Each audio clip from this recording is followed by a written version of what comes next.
guys.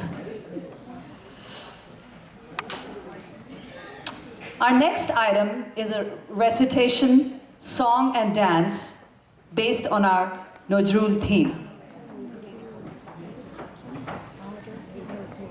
Nazrul শুধু বিদ্রোহী কবি ছিলেন না, ছিলেন প্রেমের কবি, শান্তির কবি, ভালোবাসার কবি, যার কবিতায় শুনি শৌর্য, ধৈর্য, ক্ষমা ও উদারতার বাণী।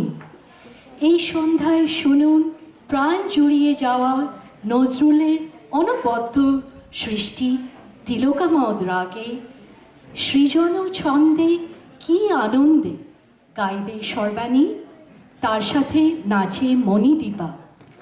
গান ও নাচের আগে কবিতা পড়ে শোনাবে দেবাশিস ও বৈশাখী। আসুন আমরা সবাই কবিতার বাণীতে, সুরের উষ্ণতায় আর নৃত্যের ছন্দে মাতোয়ারা হই।